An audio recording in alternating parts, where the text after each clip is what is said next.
been a number 1 or a number 2. It just proves that sometimes ranking teams for this tournament is really hard, and it's very difficult. For the upset, I could see it being possibly top 10 for me, but it would be on number 10. It would barely crack my number 10. As I said, my number 1 and will always be is Lehigh versus Duke in 2012. That's my number 1. But that's fair. Yeah, I mean, for me, my number 1 is going back a couple years, 2006, George Mason to get to the Final Four. I remember watching that game because it was in D.C., so against UConn. That was a loaded UConn team. I mean, they were national title contenders. They were a 1 seed. And for George Mason to get that far to the Final Four, as unprecedented as possible, was just amazing to watch. Again, the first double-digit seed in quite some time to get to the Final Four. So for me, that's my number 1. Where I'm putting it up there, I'd probably put it, for me, top 5.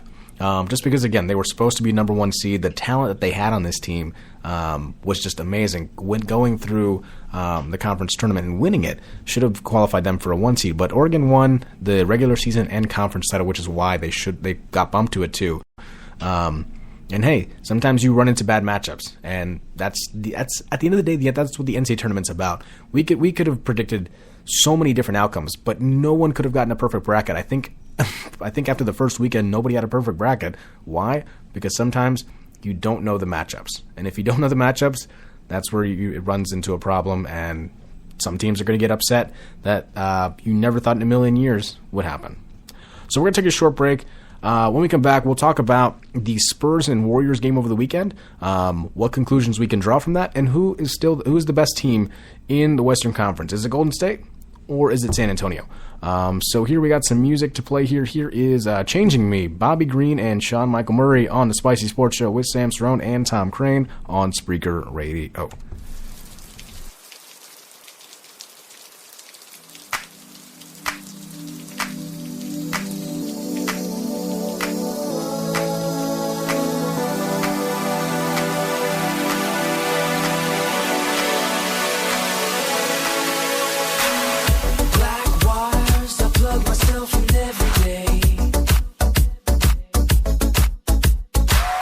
Black cars take me far, but don't take me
And welcome back to the Spicy Sports Show with Sam Cerrone and Tom Crane, coming to you live from Minneapolis, Minnesota, It's a little cold, don't you know?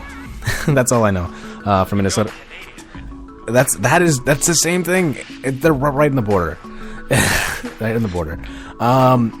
So right now it's about 5:15 local time in Minnesota, so about 6:15 over there. So it means rush hour where we are in both states are pretty terrible.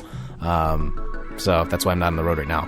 Anyway, moving on to the NBA. The Western Conference is really what anyone's talking about at this point.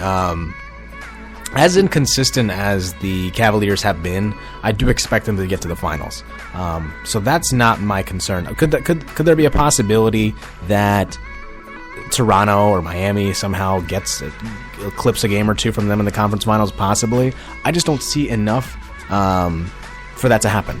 So realistically, what we're looking at is a matchup between who is going to get there in the West. Golden State and San Antonio.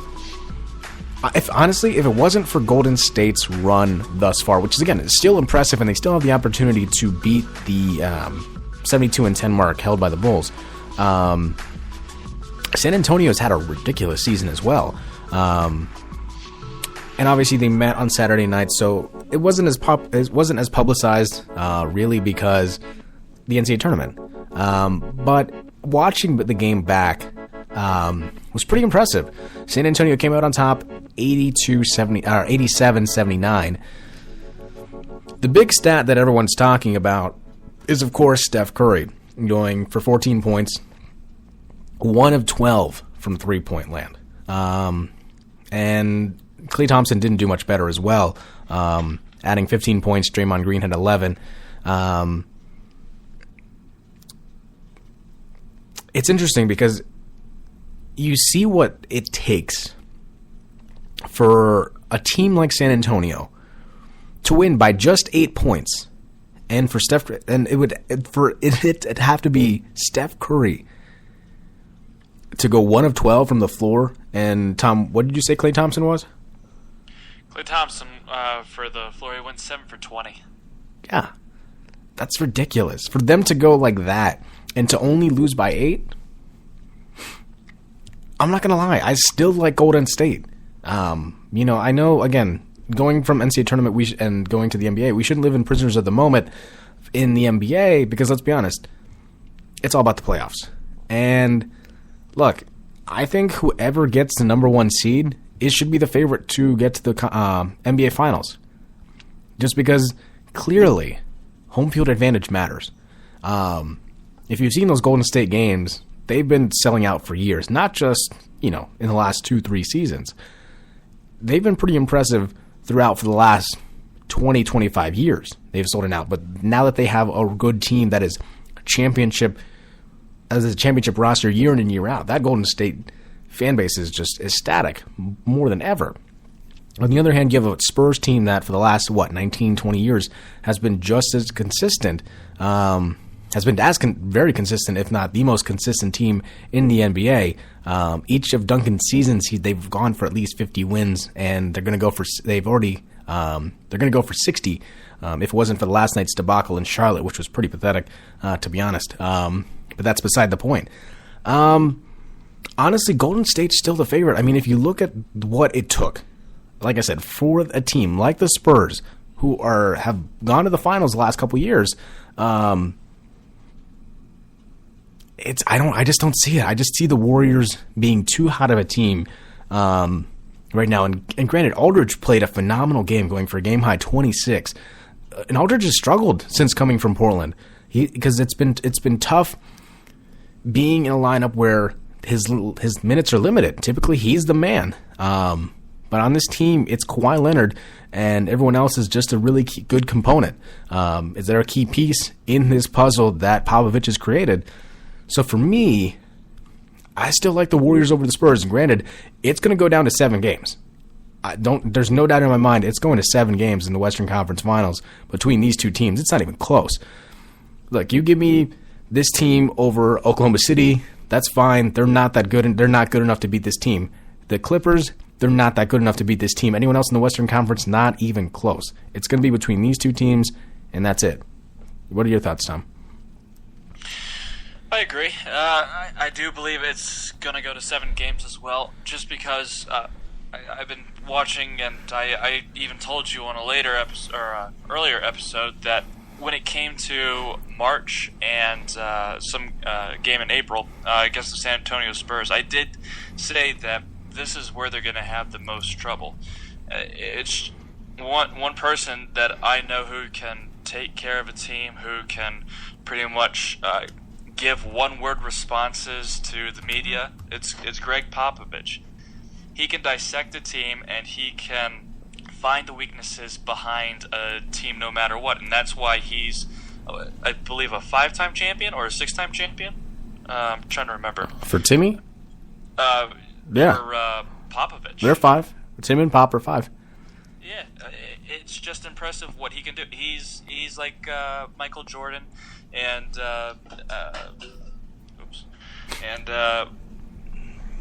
am forgetting his name right now. Kobe? No, New York. He's with the New York Knicks. He was the Bulls coach. Phil Jackson? Yes. You gotta be Phil kidding Jackson.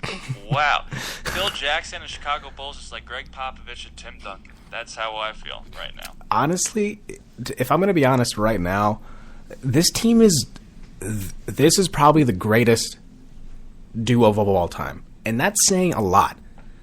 But here's the thing. They've done it since 97. For almost 20 years, this team has been in the playoffs every season. They've had at least 50 wins every season. 5 championships. Win another one, that's 6 for Duncan. And again, granted, he has not been the star like Jordan was with those teams, but the consistency in a Western Conference that has been loaded year in and year out, especially for the last 10 years, it's been absolutely loaded. It's impressive. Honestly, this could arguably be, honestly, with 6 championships, greatest duo in the modern era, coach and player. Again, there's going to be a lot of debate on me and a lot of people, saying, oh, that's ridiculous. But if you look at the longevity of it, that's just impressive. That's just as impressive as 6 championships, three-peat. For me, that's how I see it. So, moving to the Warriors, again, they still have an opportunity to get to beat the mark. Now, I'm counting up the games that are left. It's 1, 2, 3, 4, 5, 6, 7, 8, 9, 10, 11, 12. 12 games. So they can only afford to lose 2 more. Tom, do they get it? Yes or no?